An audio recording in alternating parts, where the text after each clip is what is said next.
Okay, these blackout curtains have been a game changer. I'm gonna go over how to install them, how they function, the difference between these ones as well as more traditional shades, and how to get the most absolute perfect setup for a blackout room so you or your kids or family members, friends can get the best sleep of their whole life, okay? So first thing is that I didn't find that the instructions were very clear. It doesn't really tell you what screw head size to use, what drill bit size to use. So if you are an absolute beginner in installing things like to this nature and maybe don't even have the right tools, just call up a friend, call up a family member, hire someone, pay them the $30 to do this the right way, because it will save you a lot of time and frustration and possible damage to your house.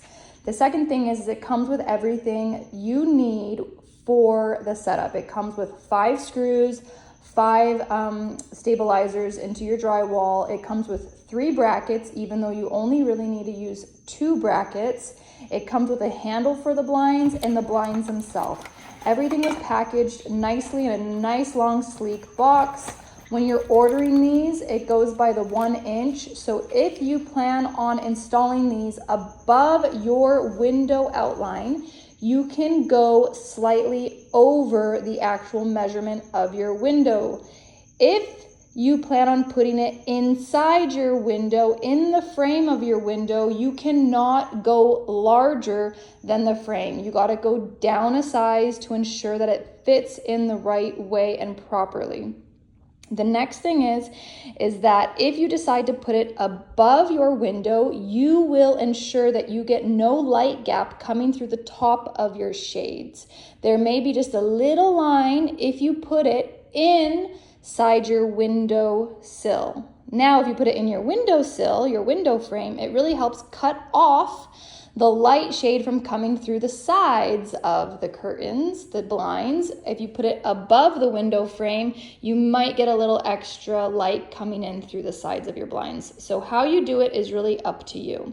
Next thing is that if you put it on top of your windowsill, you are gonna do markings here and here on your windows, and you're gonna use 2 screws in each bracket, making 4 screws total that you will be using. Now, if you decide to put the bracket in your window, I already have a few brackets in my window because we are renting. I didn't want to pull these out because they came with blinds. If you want to put it in your window frame, you screw the screw bit. You only need 1 screw for each bracket, and you stick it right in the center.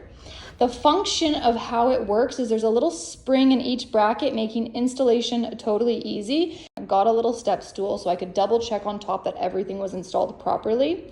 I drilled in a little hole first before putting my screws in, just to make it a little bit easier for myself. This step is not required, but I did want to do it that way. I also end up using a screwdriver to get it just extra tight without stripping any of the screw bits themselves. Now, the function of the blinds themselves move up and down so nicely and easy. Like, it is such a seamless process, really easy to click in the handle as well. Once the handle's clicked in, you can't really move it around. So once it's in, it's done. Overall, you can see a massive difference between the traditional blinds versus these blackout blinds. These are probably the most blackout blinds I've ever used that you can probably just buy online yourself. My mom has paid thousands of dollars for automatic blackout blinds in her whole entire house, and these work 100 times better than that. I do use curtains on my window just to get an extra blackout effect from any sunlight creaking through the sides at all or the bottom. This helps my kids fall asleep really easy, no matter if it's summertime or wintertime and what time the sun is coming up and down. Overall, 10 out of 10. I don't usually do a 10 out of 10 recommendation, but these blinds are so great, so easy to use, simple to set up. It probably took me a total of 10 minutes to install these blinds. Overall, super great. You can see the difference between, again, the blinds, the more traditional blinds, and these ones. It is like almost night and day difference. I will say the only thing is about these is that when you're using them, if you want to lift them up for sunlight, it's like the whole world can just see right in your window. So if that's a problem for you, I would definitely recommend getting kind of like a privacy type of curtains to go on top of your blinds. That way you can still let that natural, beautiful sunlight into your room without compromising your privacy with everybody being able to see right through your window. That's the only downside about these, but it's an obvious given, just something to think about before you purchase them. So if you're in the market for some wonderful blackout blinds, I definitely recommend these ones. I've gone over the sizing, how they work, how to install it, and the difference between these versus a more traditional blind.